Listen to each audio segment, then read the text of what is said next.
Namo Vishnupadaya Krishna Prasthaya Bhutale Srimate Bhaktivedanta Swaminiti Namine Namaste Saraswate Deve Gauravani Pracharine Nirvishesha Shunyavadi Paschatya Deshatarine Jai Shri Krishna Chaitanya Prabhu Nityananda Shri Advaita Gadadhar Shri Vasadi Gaura Bhakta Vrinda Hare Krishna, Krishna Krishna, Hare Hare, Hare Rama, Rama Rama, Hare Hare.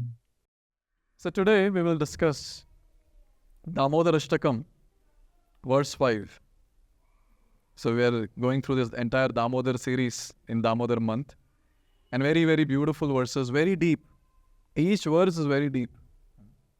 So we'll try to go through these verses first from 1 to 4. And then fifth one, we'll try to go a bit deeper. The first verse, maybe all can sing together. Namāmīśvaram sac-cid-ānanda-rūpam lasat-kun gokule bhrājamanam yaśodā-bhiyolūkhalād dhāvamānam parāmr atyantato drutya gopyā. So in the first verse it is described, Satyavrat Muni, a very great devotee, is writing this song. It's a very, very deep song in glorification of the Lord. And this he has written after many, many, many years of tapasya. It's not like the modern day writers, just write few lines and then you're done. Many, many days of tapasya this is. And then he writes this song. And the first line, what he does, namāmīśvaram, namami, he pays obeisances. Dandavat pranam to the Lord. Namami. Namāmīśvaram, whom is he paying obeisance to? Sac-cid-ānanda-rūpam Krishna. Krishna, who is fully spiritual. Sac-cid-ānanda. Eternal, full of knowledge and full of bliss. And Rūpam, it's very, very beautiful personality. But now suddenly the entire thing changes from first line to the second line. And from second line to the second stanza last line, the entire Leela of Damodara is spoken. So what is happening? Lasat-kun gokule bhrājamanam. So Krishna's earrings are swinging to and fro. And obviously earrings, if you sit straight, it will not swing to and fro. So how is it swinging? And the next few lines it talks about it. Lasat-kun gokule bhrājamanam yaśodā-bhiyolūkhalād dhāvamānam. So Krishna is running in fear of Mother Yasoda from the wooden grinding mortar. And when he's running, his earrings are swinging to and fro. And then after that, yaśodā-bhiyolūkhalād dhāvamānam parāmr atyantato drutya gopyā. Mother Yasoda, she ran faster than Krishna. And she caught Krishna.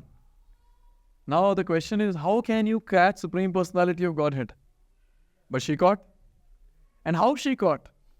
Let's try to understand. So when she caught, Rudantam mohor netra yugmam rajantam. Let's sing the next verse also.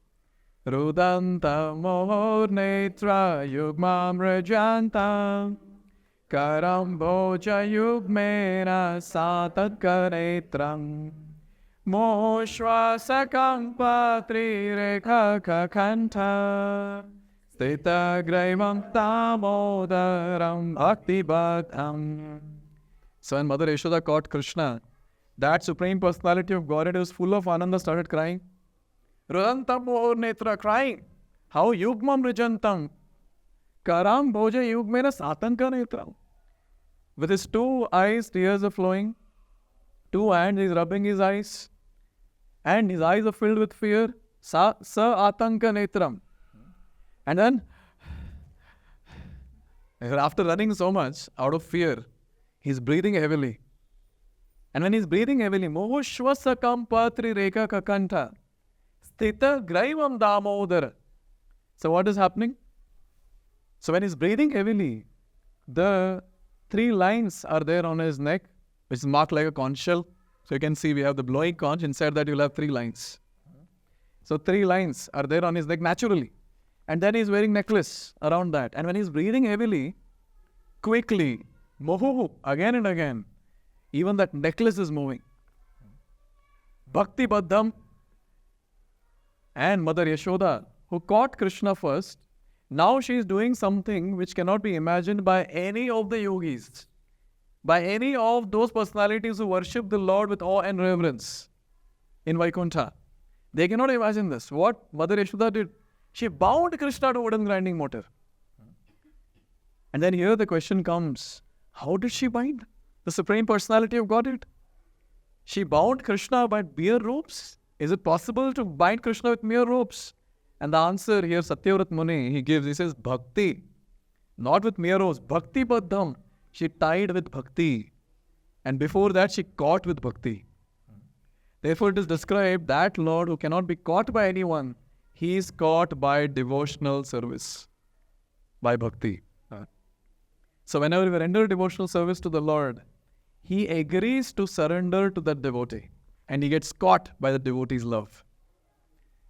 Third stanza. So now, after describing the entire Damodar Leela, now Satyavrat Muni starts meditating on all other Leelas. Ite driksva leela bhrājananta kunde svagosham nimajjantam makyapayantam tadiyeshitagyeshu bhaktyarjitatva punha prematastam shata vritti vande. Now Satyavrat Muni, with more deeper meditation, iti drik swa leela bhir. He is saying, not just this Leela, all the Leelas right from Krishna's childhood. Remembering all that he's saying, Krishna is performing all these Leelas for what? He says, Swa Leela bir Ananda Kunde Nimajjantam. Swagosham. He's doing all these Leelas to drown in Ananda Kunda. In the Kunda, in the pond of happiness. Now the question comes, whom is he drowning? And the answer says, Swa, Swanam. He is drowning the inhabitants of Gokula who are watching Krishna's Leelas. He is drowning all of them in the Ananda Kunda. See, when we go to some water pond or some water body, it is so happy. Devotees are so happy. Kids are extremely happy. Next level. Just by seeing the water, some ecstasy comes in there. Go and just jump in the water, play. Now just imagine if it is not water, but it's Ananda Kunda. By jumping in that, taking a dip in that, how much happiness will be there? And here, all the residents of Vrindavan, every day they dip themselves in Ananda Kunda. Only residents. So, he himself also drown in Ananda Kunda. He also enjoys in Ananda Kunda. Oh, then who remains? Krishna is drowning in Ananda Kunda. His all associates are drowning in Ananda Kunda. Who remains? No one. The entire dham is drowning in Ananda Kunda. Swagosham. Swagosham nimajjantam. And he's showing to everyone who is worshipping him with awe and reverence. Akhyapayantam. Tadiyeshitagyeshu bhaktyarjitatvam. He's telling everyone who is worshipping with awe and reverence. You can also catch me, but you can catch me only by bhakti. Bhaktyarjitatvam. And to that great personality, I pay my repeated obeisances. Punha prematastam shata vritti vande. First time he paid obeisance in the first line. Now, in the last line of third stanza again, he's paying obeisance. Not once. Shata vritti vande, hundreds of times. Because anyone who witnesses the Leelas of the Lord and understands his glorious Leelas, the only thing that he can do is just pay obeisance to the Lord again and again and again. Now when he's paying obeisance again and again and again, so Lord is asking, what do you want? Normally when people worship, they worship for something, no? What do you want? Now Navratri was there, many people did Navratri Vrata. Everyone would have something in the heart and they would have done Navratri Vrata. Yes? So after the Vrata gets over, Lord is asking, so what do you want? And here Satyavrat Muni is asked, what do you want? And Satyavrat Muni, he says, Varam deva moksham na moksham vadinva nachanam rinayam varishadapiha idam teva purnata gopala balam sada me manasya me rashtam ke manye. Now, Satyavrat Muni, with this intense meditation, he is telling the Lord. Now see, the meditation is so strong. He is saying, idam te. Firstly, he starts with varam. Varam deva mokshamna moksha vadinva. Oh Lord, I don't want any vara. I don't want any benediction. I don't want moksha. I don't want to merge in impersonal Brahman. I don't want the topmost moksha Vaikuntha also. I don't want to get the happiness, nurture. It means I don't want happiness derived from Navavida Bhakti also. Are Bhagavata, what do you want? And when this is asked, Satyavrat Muni is saying, idam teva purnatha gopala balam. So he's looking at the Lord. He's taking sakshat darshan of the Lord in his meditation. And he's saying, idam teva purnatha. I want this form of yours, this vapuhu. Idam teva purnatha gopala balam. In the childhood form of the Lord. Sada me manasya virashtam kimanyai. I want this form of yours to be always there in my heart, sada, eternally. So it's a very, very important thing to note that he could have asked for anything. But in a very, very greedy way, he's saying, oh Lord, what is the use of anything? Kim anyai? There's a line which says, Kim anyai? If, oh Lord, if I get your form in my heart eternally, what else I need? I don't need anything. I don't need anything.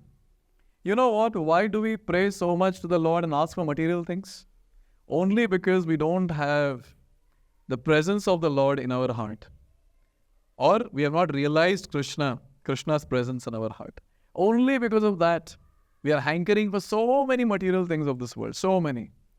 And whoever hankers, history is a proof, none of them have got any happiness. It's a proof. Therefore, very nicely, in Bhagavad Gita, Krishna is saying, Brahma bhuta prasannatma na shochati na kangshati. Anyone wants to be prasannatma, happy, na shochati na kangshati. Kangshati means to hanker. I want this, I want this. And shochati means to lament. Oh, I lost it, I lost it, I lost it. And you see, these are two things which keeps happening throughout life. You want something, you get it. And then when you lose it, you start feeling so much of pain and so much of suffering. And very nicely here, he is making it very clear to the Lord, I don't want any of the material things. I just want you, O Lord, in my heart, not just once, eternally, he says. Now here he told, idam te vapuhu. I want this form, the entire body is talking about. Idam te vapuhu. I want this entire form of yours to be in my heart always. Now look at the transition to the next shloka. He goes very deep and very narrow now and very focused. Everyone together. Idam te mukham bojam atyantanile vratam kuntalai snigdaraktascha gopyā moscham vitam bimbaraktadarame manasya virashtamanam lakshalabhai. First he said, idam te vapuhu. I want your entire vapu, entire body, entire beautiful form in my heart, O Lord. Now, very, very focused, the entire camera, instead of the Lord, is zoomed just at the face of the Lord by Satyavrat Muni. And he's speaking. Very, very wonderful. He says, idam te. Idam te. Again, he says, idam te. This form or this pointing to the Lord. Now see, a very, very important concept that we need to understand. Just now, one devotee was asking me, about chanting, how to be attentive in chanting. Please hear this concept and you'll become greedy and more greedy to hear the holy names attentively. There are different stages of chanting. And the different forms, different features of the Lord. Nama, Rupa, Guna, Leela, Dham. So now when we're chanting the Hare Krishna Mahamantra, Hare Krishna, Krishna Krishna, Hare Hare, Hare Ram, Ram Ram, Hare Hare. So what are we doing?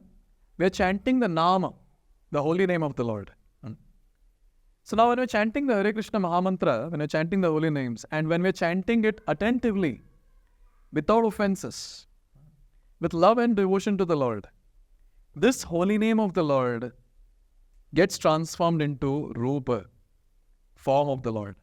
Many times people ask, can I imagine Krishna's form, Lord Ram's form and chant? You know what? There's no need of imagination.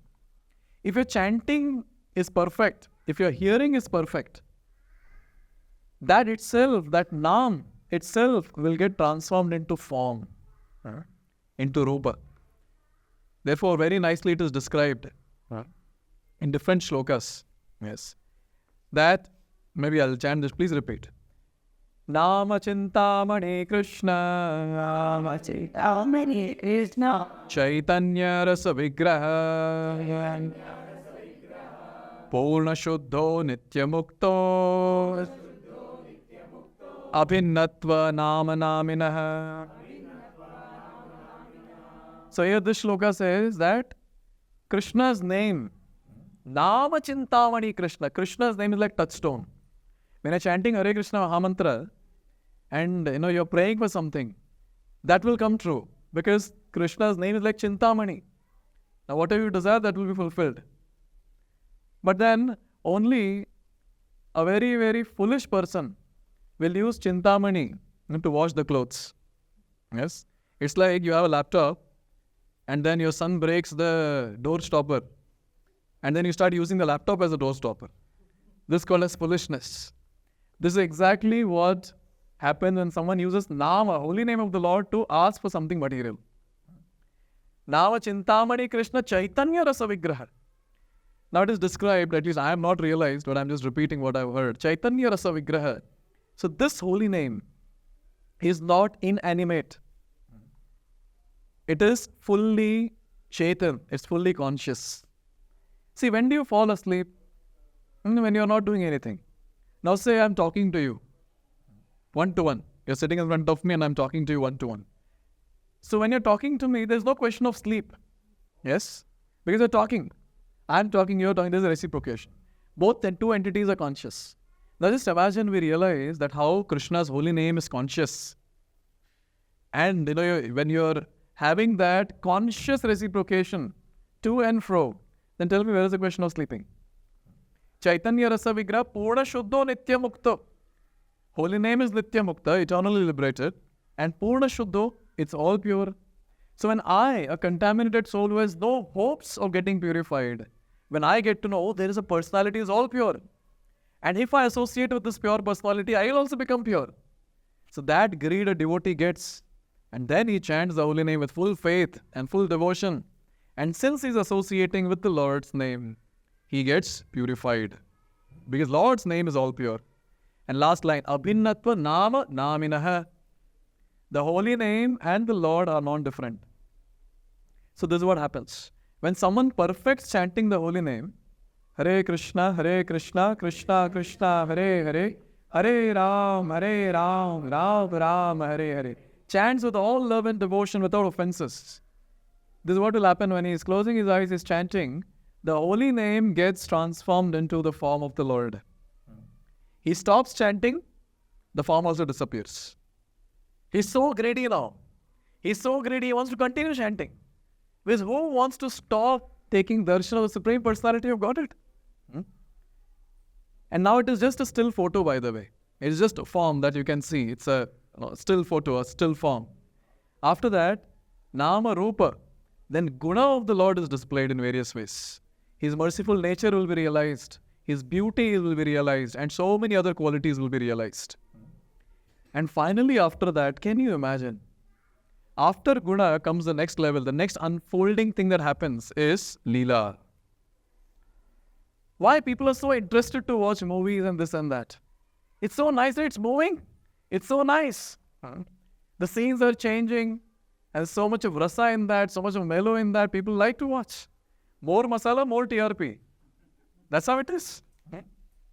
Now you see, the same thing, when you're closing your eyes, you're chanting the holy names. And if you're able to see the Leela of the Lord going on, I'm not saying imagination again, it manifests automatically. There is no need of imagination. It will manifest automatically. So when the Leela is manifesting automatically and the devotee is witnessing that, tell me, why will that devotee have any desire to open his eyes and do anything of this world? He'll be enjoying. He'll be enjoying completely. And now in this Leelas also there are two forms. When the first form of the Leela, that is there, is there's only one scene that is going on. Only one scene. The second form of the Leela that happens is there are multiple scenes that will start. And here Satyavrat Muni is seeing that one scene. Now before I describe what scene is the scene, I just want to tell one thing here. That devotee who is seeing all these different levels, Rupa, Guna, Leela, tell me, why will he stop chanting? Tell me how he'll be inattentive. Now what is going on? It's all about planning. All the time we are planning. But now when we are seeing something which is dynamically happening in front, where is the question of planning? The devotee will relish that like anything. Therefore I always say, where are we stuck? We are stuck very, very badly. Not even a holy name is entering in our ears. Therefore, with this greed, a devotee should have a lot of greed. That yes, after Nam, I'll be able to see the Rupa of the Lord. I'll be able to see the Leela of the Lord. Let me go to that level and trust me, before we leave our body, that phase that will be there, the health issues that we'll go through on the deathbed, it will not be very good. It will be very, very difficult. It will be very, very difficult. Therefore, it is described that before we come to that stage, we should reach this stage. Like old people, they'll keep cribbing. You didn't give me this, you didn't give me that, because they feel lonely, what to do.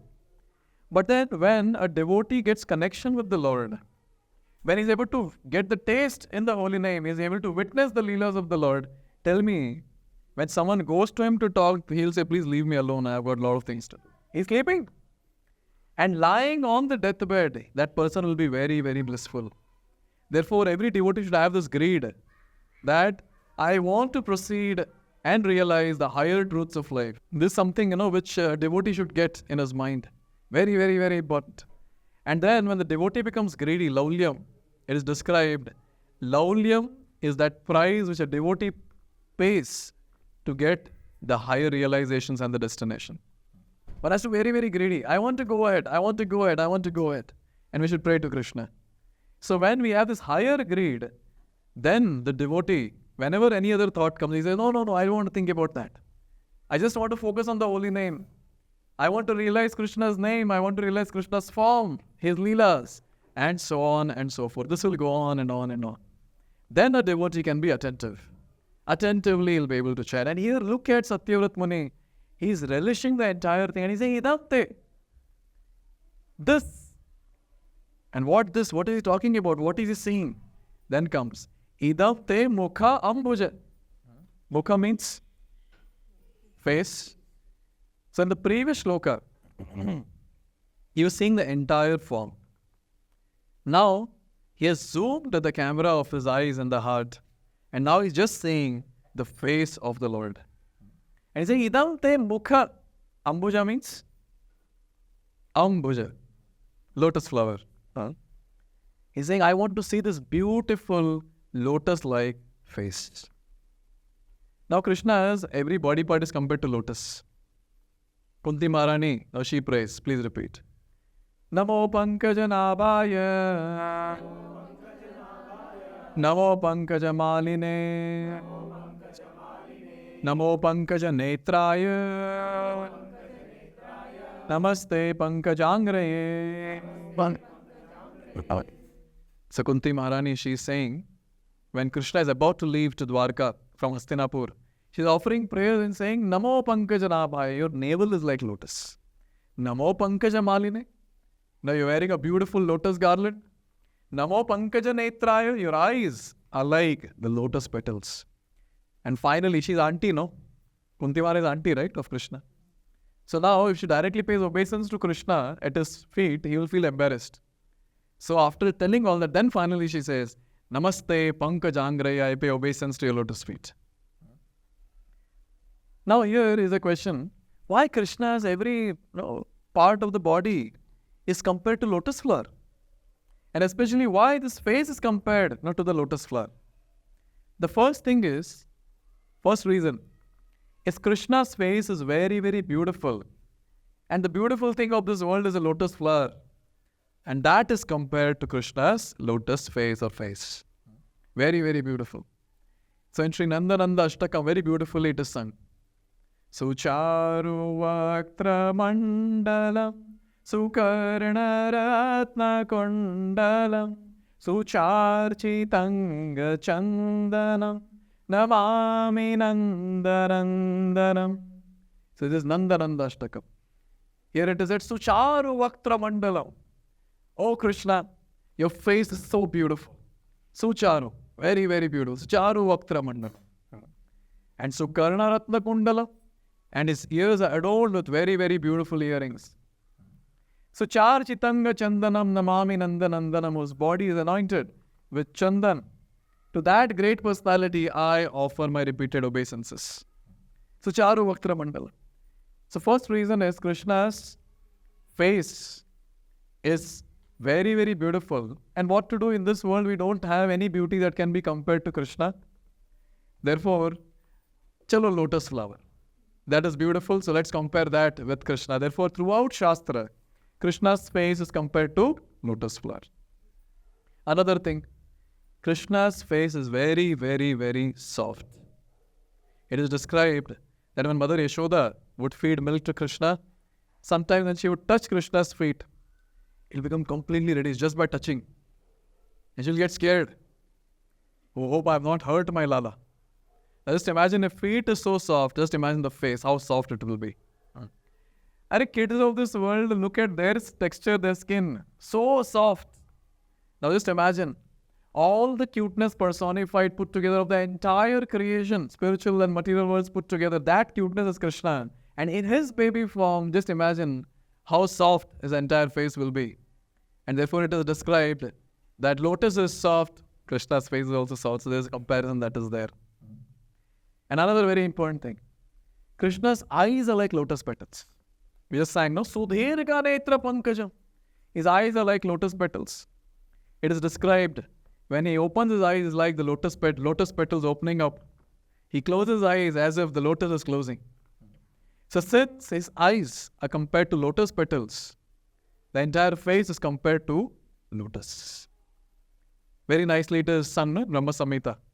Venam kvanantam aravinda dalayataksham barhavatam samasitam buddha sundarangam kandarpa kotika maniya vishesha shobham govindamadi purusham tamaham bhajami. Very, very beautiful prayer which says that Venam kvanantam aravinda dalayataksham. Aravinda dalayataksham. So his eyes are like beautiful lotus petals.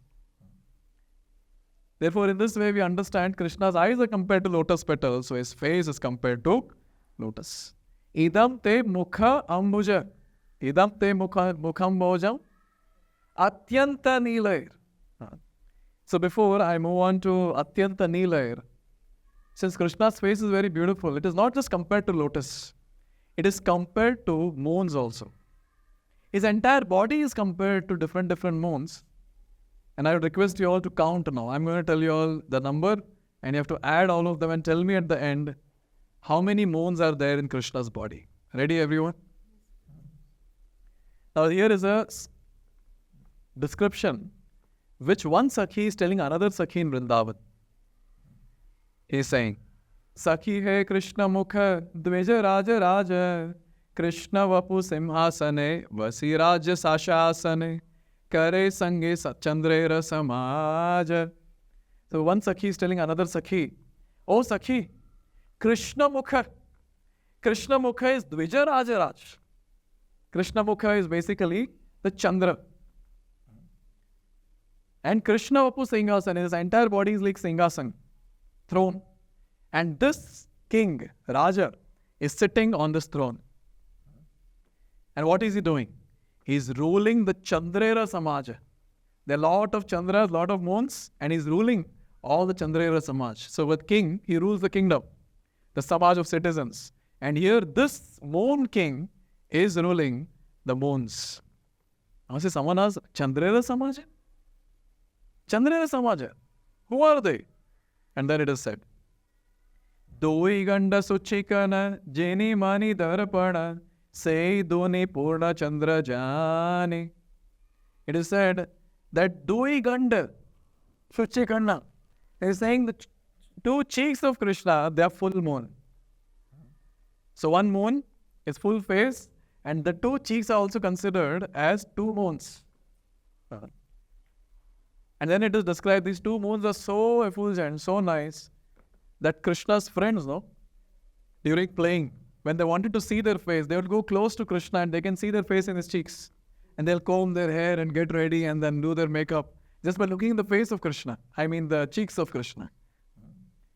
And then, lalate ashtama indu, taha te chandana bindu, sei eka purna chandramani. Tilla, how many moons, by the way? 3. Face and 2 cheeks. Now it is said, lalate ashtame indu. So this entire lalat which is there, the forehead, is compared to ashtami indu. That's 8th day of the moon. 8th day of the moon is like half moon. So, 1 half moon gets added now. And on this half moon, there is a tilak that is put, that is round chandan tilak. And the Sakhi is saying, that can also be considered as 1 full moon. Tell me, how many moons done? 4 and a half. 4 and a half moon. And after that, Karanaka chandre hata, Vamshi upar kare nata, Tara Gita mora lila tana, Padanaka chandra gana, Tale kare naratana, Nopurera dvani jaragana. Now, the Sakhi is looking at Krishna's hands and saying, oh, there are 10 moons now. And who are those 10 moons? The nails of Krishna. And those 10 moons are going around on the flute. And Krishna is playing that flute. And another Sakhi looking at the feet of Krishna. Oh, there are 10 moons down also. Looking at the nails of Krishna's lotus feet on the toes. And those, so the hands or the fingers or the moons in the hands or the fingers, they are dancing on the flute. And the moons which are there on the feet, the 10 moons, the 10 nails which are there, which are very, very effulgent like moon, they are dancing on the tune of not the flute, but the nupur, the ankle bills that Krishna is wearing.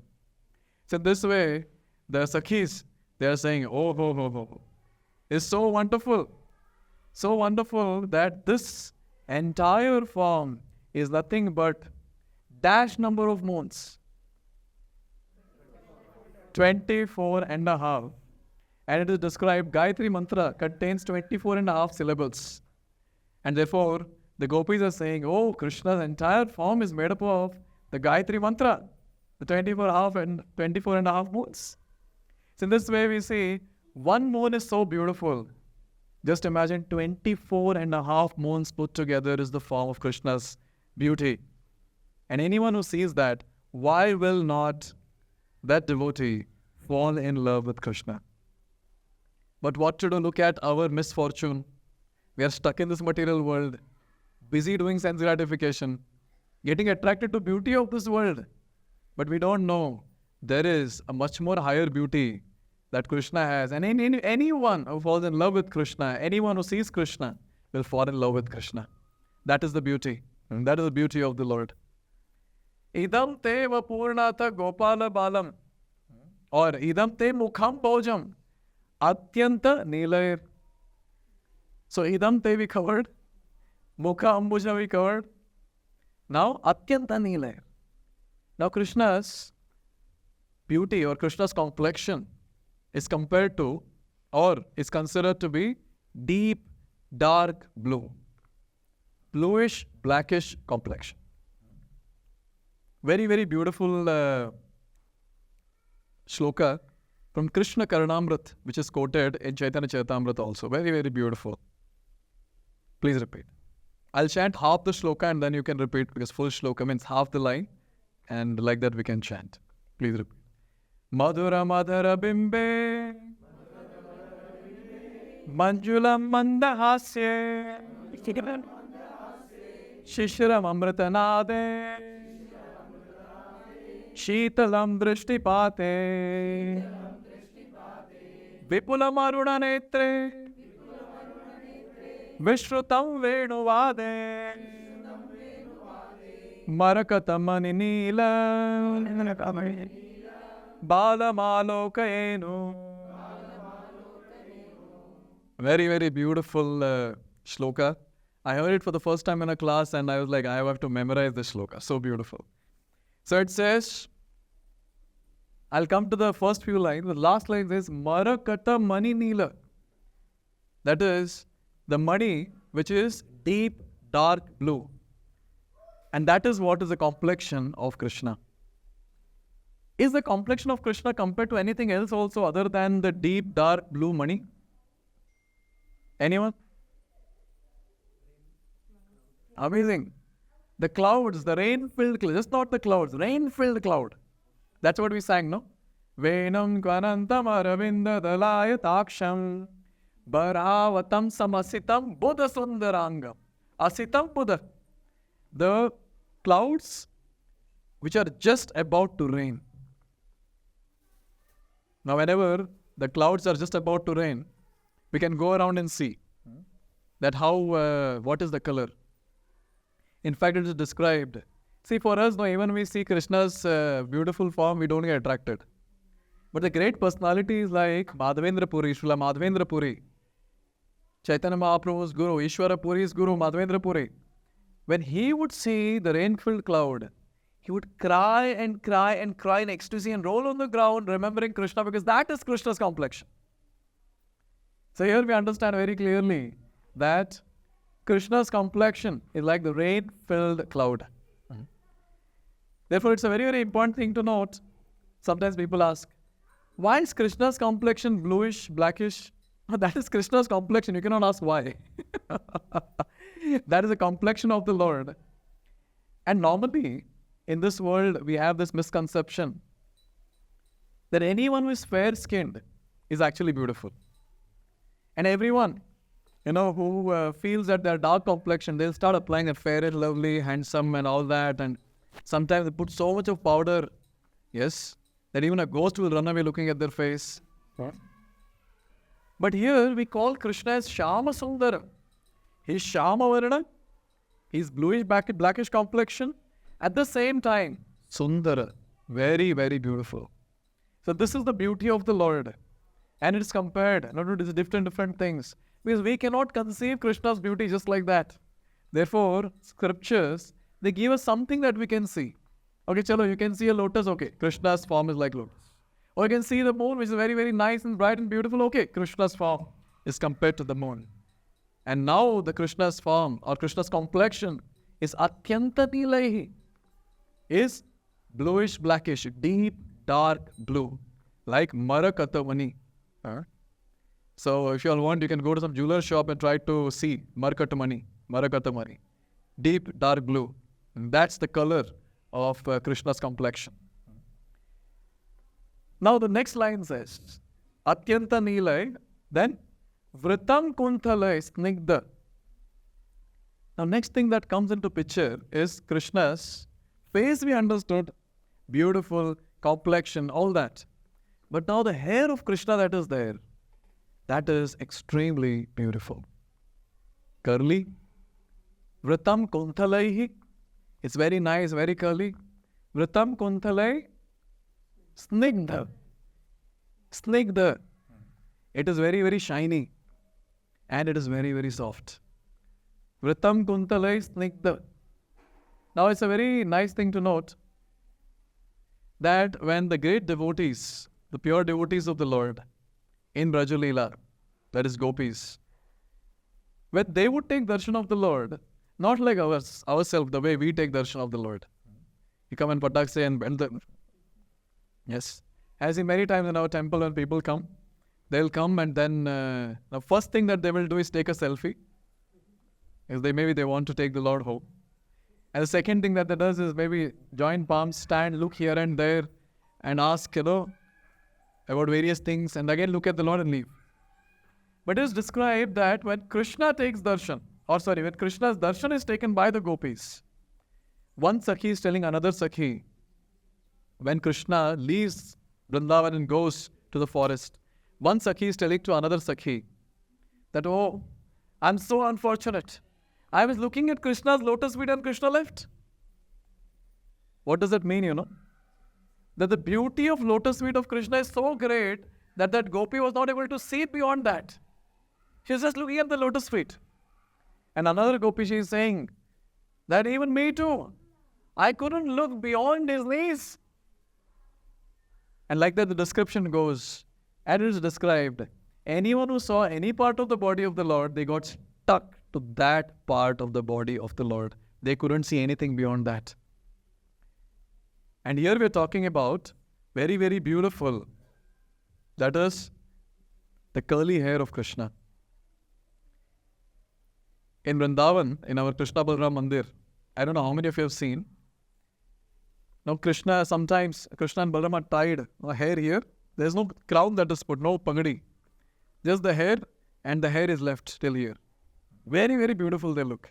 And some flowers are put around, and the peacock feather is put, and some hair is around. And here, very beautifully, the gopis, they're looking at that, and they're singing song.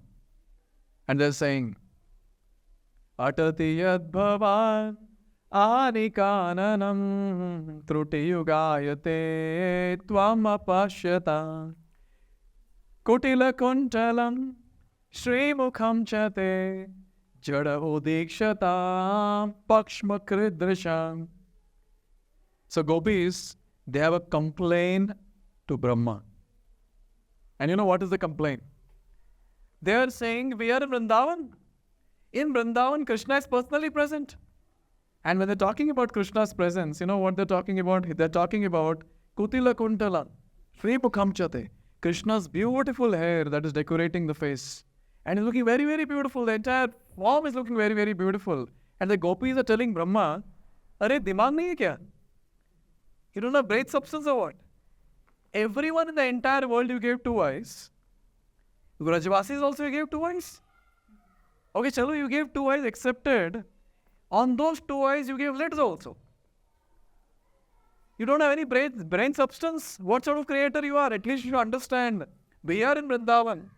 And when we are in Vrindavan, we are taking darshan of Krishna. And when we are taking darshan of Krishna, we don't want even that minute second also to miss the darshan. Now see, all of you are blinking, no? Yes, how much time it takes? But they are saying, Trutiyu gayate tvam apashyata. When they are blinking, for them, that blink, that just minute part of a second is looking for them like yuga. One full yuga. It's very difficult to imagine. Very difficult to understand also what feelings they had. How can we imagine, who have not taken darshan of the Lord, who are struggling to chant the Hare Krishna Mahamantra? Tell me. Therefore, every devotee should be greedy. What are these gopis talking about? Even I want to take darshan of Krishna.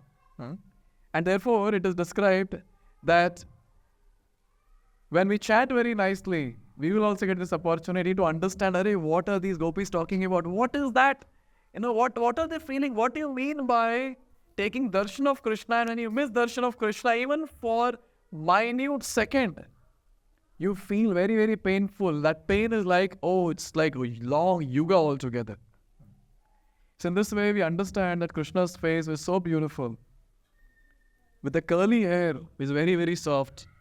And our Sanatana Goswami in Dikdarshani Tika, he says, now the hair is tied up, hair is there around, some hair comes on the face also.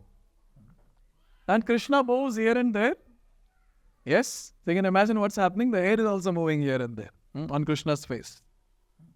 So that time, our Sanatana Goswami in Dikdarshani Tika, he says that Krishna's face is like lotus. And his hair which are there, they are like the bumblebee trying to suck the nectar from Krishna's lotus face. See, these are our acharyas. These acharyas in great samadhi, in deep meditation, they are able to witness such beautiful things, and they're putting it down in their commentary just so that we people who hardly know anything about the Lord, we'll get to know about the Lord. Say this way, Vritam Kuntalai Snigdha. We understand, very nicely spoken. Next is Bimba Rakta Dharamme.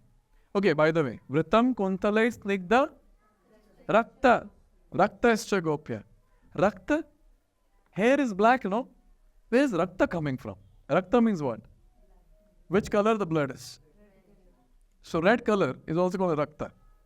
So red color and hair, red color, where it will come from? And there the Acharyas describe, the red color is coming because the dust of Vrindavan mixed with the kumkum of the gopis from their feet and their body. That is there on Krishna's hair. And also another thing that is given is that Mother Yasoda, she has kissed so much even the hair that even that has become reddish. So it is Rakta.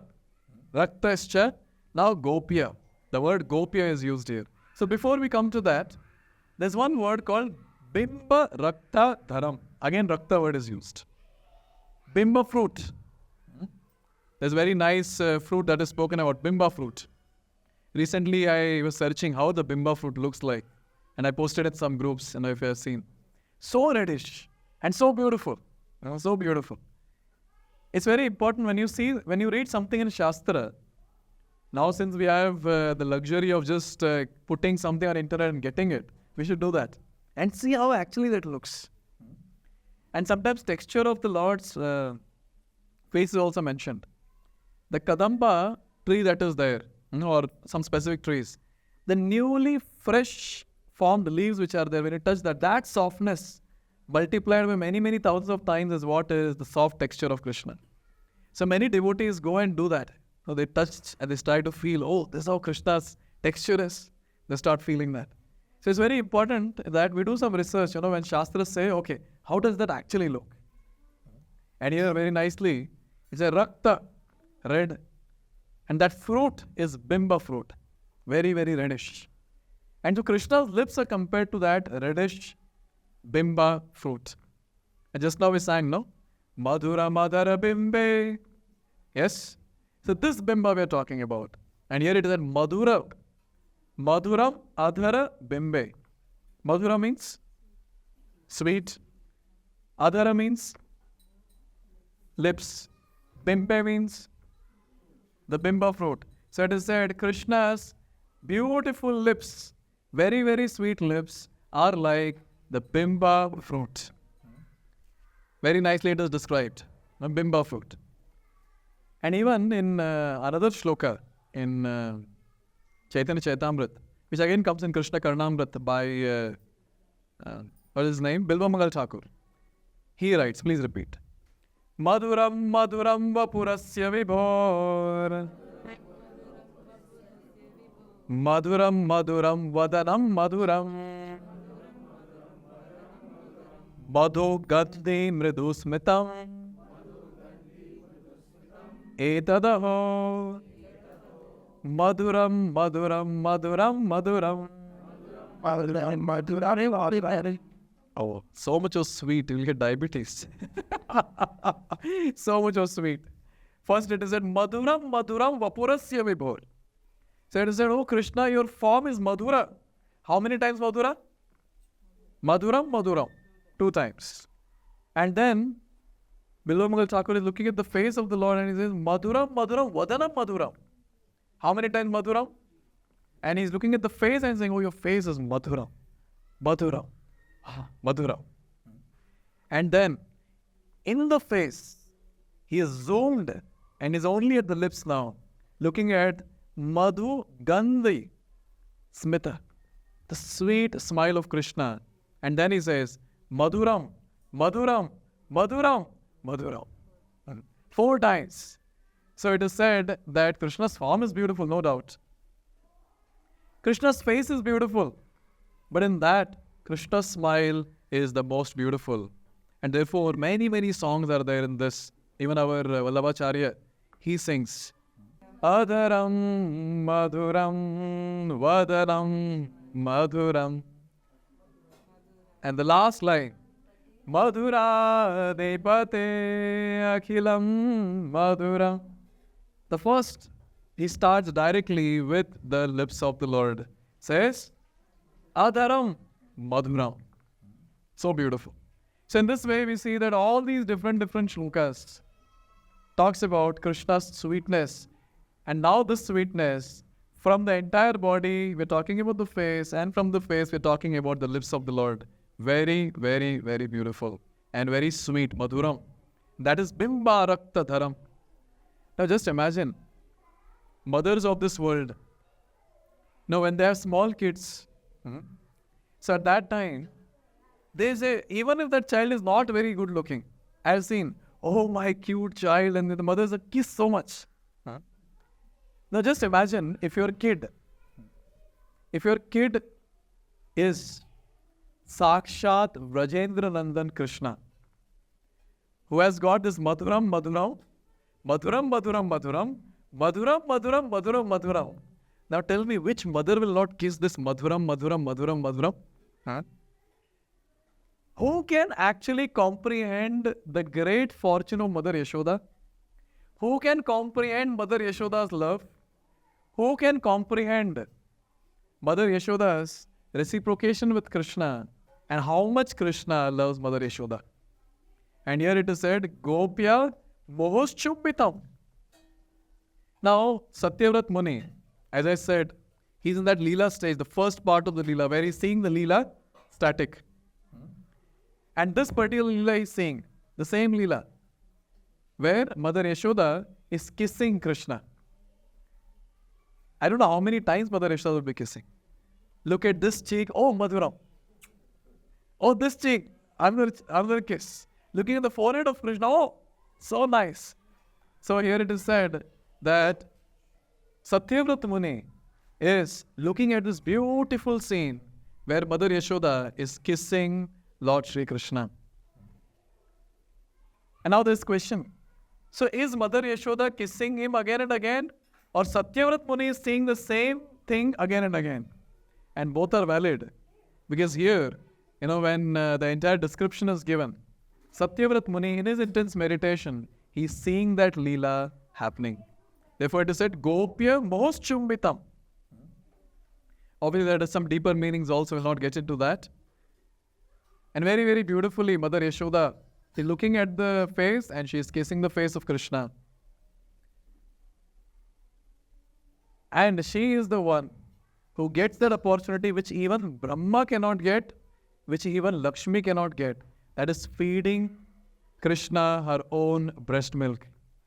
And it is described whenever Mother Yasoda would be feeding Krishna milk. So at that time, she'll be observing the face of Krishna. She'll be observing the lips of Krishna. And sometimes Krishna's little teeth are also seen. And looking at all that Madhuram, Madhuram, Madhuram, Madhuram, Mother Yasoda, her love for Krishna increases. Double, triple, 10 times, and goes on increasing millions of times. And her milk also flows in that quantity. And all glories to that unlimited Lord who can drink that unlimited milk, and all glories to that unlimited devotee who can supply unlimited milk. All glories to this wonderful pair, Śrī Śrī Yasoda-Damodara. Last two things I would like to mention, and then we'll wind up.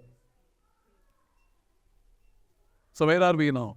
Let's chant the entire shloka, and then we'll come to the last line. Idam te mukham. Oh, by the way, you have to meditate on whatever I spoke till now. We'll chant very slowly.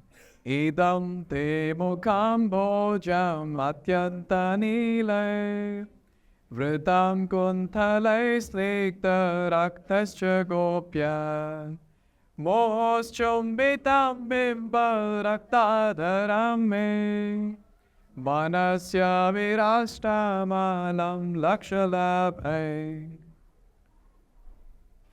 Now every time when you sing Damodarāṣṭakaṁ, so here is something that we all can focus on, the beautiful pastime and the beautiful form of the Lord.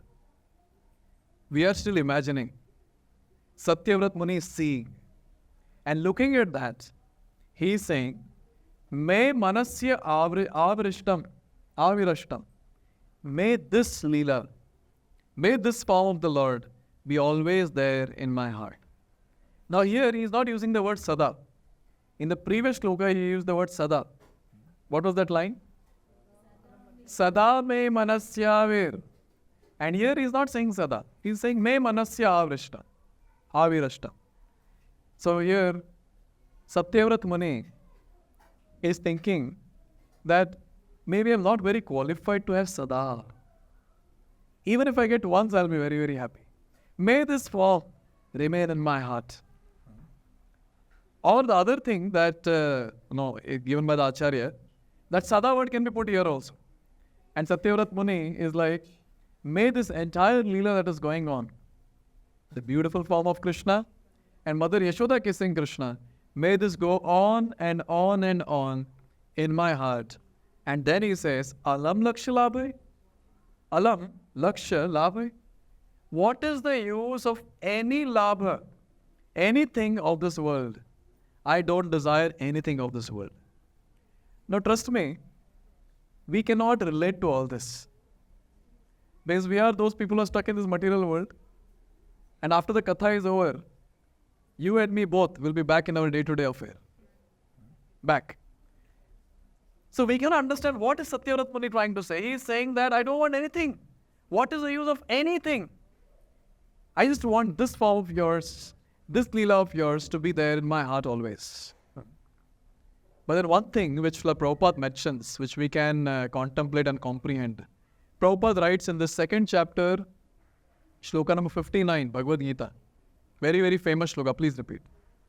Vishaya vinivartante nirārasya dehina rasavarjam rasopyasya param drishtva nivartate. Prabhupada especially highlights the last line, param drishtva nivartate, and he says, anyone who has attained the higher taste, they will lose the lower taste of this world. Verbatim, reading from Prabhupada's purport, he writes, one who has tasted the beauty of the Supreme Lord Krishna in the course of his advancement in Krishna consciousness. I repeat, please hear carefully. One who has tasted the beauty of Krishna, the Supreme Lord, in the course of his advancement in Krishna consciousness, no longer has a taste for dead material things of this world. You take up anything of this world, is dead only. In fact, this body is also dead. Only thing is, we are there inside the body, so this body is conscious. And here, Prabhupada very nicely writes that whatever you are attached to in this world is all dead matter. But anyone who tastes Krishna's beauty, that devotee will lose all taste for dead matter of this material world. So many times devotees ask, Prabhuji, how to overcome attachments that I have of this material world? Very simple. Very simple, but difficult to do because we're complicated people. And what is that simple thing? That simple thing is, we have to just taste the beauty of Krishna. And what does that mean? Tasting beauty.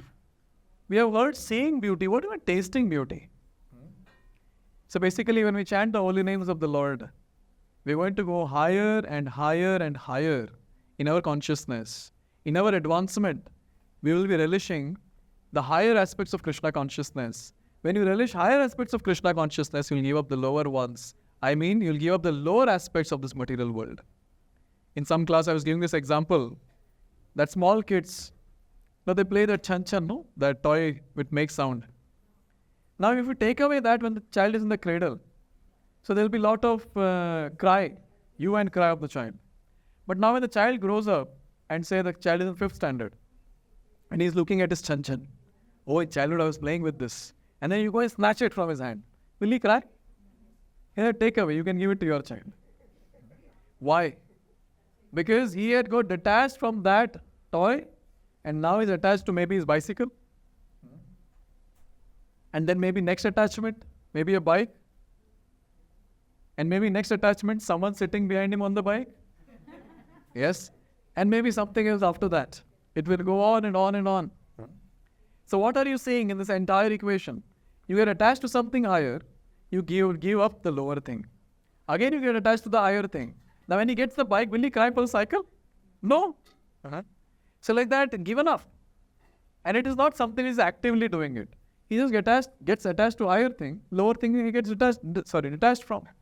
Similarly, it is described anyone who grows in Krishna consciousness by sincerely practicing the angas of devotional service, that devotee will be blessed by these different realizations which Satyavrat Muni is experiencing. Therefore, I would like to again highlight, we are stuck at a lower level. We are stuck at the phase where we're not able to chant only properly. Therefore, one thing that all of us have to focus on every day is, I want to chant nicely. Tell your mind, let's sit together and just focus on the holy name for next 2 hours. Just sit at one place, take the sankalpa. I just want to chant Krishna's holy names. Only me and Krishna and no one else. Let me hear the Hare Krishna Mahamantra. Hare Krishna, Krishna Krishna, Hare Hare. Hare Ram, Ram Ram, Hare Hare. Let me hear that attentively. And that with that greed, that I want, now when you hear carefully and attentively, even that is called darshan of Krishna. It's not that Krishna has to come and stand in front of you. Even hearing the holy name is darshan of Krishna, because according to Shastra, his name and he himself are non-different. So that greed should be there. I want to take darshan from my ears. And that greed should go on increasing. And the next thing should manifest, I want to take darshan of the form of the Lord. I want to experience what the Satyavrat Muni is experiencing. And with this greed, a devotee should endeavor practicing devotional service. Tell me how wonderful it will be when we are realized like this, and when we are serving the Lord, and all the time thinking about the Lord, the life is going to be extremely, extremely, extremely blissful. And this is what every person in this world is searching for. But we devotees, we have been told by our acharyas, go one level higher. Why you only want to experience bliss? You give bliss to Krishna by your devotional service. And when you give bliss to Krishna by your devotional service, when he is pleased, when he is happy, when he is feeling the pleasure, you will feel more pleasure. Therefore, this formula is given by our acharyas. Render pure devotional service to Krishna and experience the bliss for yourself. Therefore, every devotee should aspire that when will that day come when I will just have only one desire, that I want to serve my lordships, Śrī Śrī, Radha and Krishna. And with this only one pointed desire, the devotee chants the holy name, the devotee does various devotional service, and at the end of his life, when he is asked, when he's taking the last breath, Batao kya chahiye tumhe? And the devotee has practiced throughout his life, devotee has been blessed by the acharyas, and at the end of his life, the only answer that comes is, I want to serve my lordships, Śrī Śrī, Radha and Krishna. And guess what? What happens when someone says that? The entire Goloka Vrindavan will come to receive that devotee back home, back to Godhead. Radha and Krishna. So when it comes to going to Vaikuntha, it is described that the Vaikuntha, Vishnu Dutas come to take. But our acharyas describe when someone has to go to Goloka Vrindavan, Radha, Krishna, Sakhis and Sakhas, all of them, they come to take us back home, back to Godhead. So just think about it, what we want to do. At the end of life, do you want to take darshan of Yamadutas?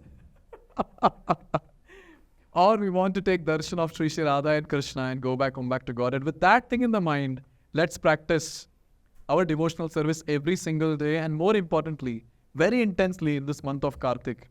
Every single activity that we are going to do, one thing that we should have in our mind is, let me do this for the pleasure of Lord. When I'm offering ghee lamp, today everyone will be doing that. Let me offer this ghee lamp for the pleasure of Radha and Krishna. Let me offer this flower for the pleasure of Radha and Krishna. Let me offer this tulasi for the pleasure of Krishna. That should be the mood when we're doing it. And any activity done in this month of Kartik, Krishna is very pleased. So let's take this opportunity in the month of Kartik and let's go deeper and please Śrī Śrī Radha Damodar. Thank you very much. Śrī Śrī Radha Damodar ki, Damodarāṣṭakaṁ ki, Jagadguru Srila Prabhupada ki.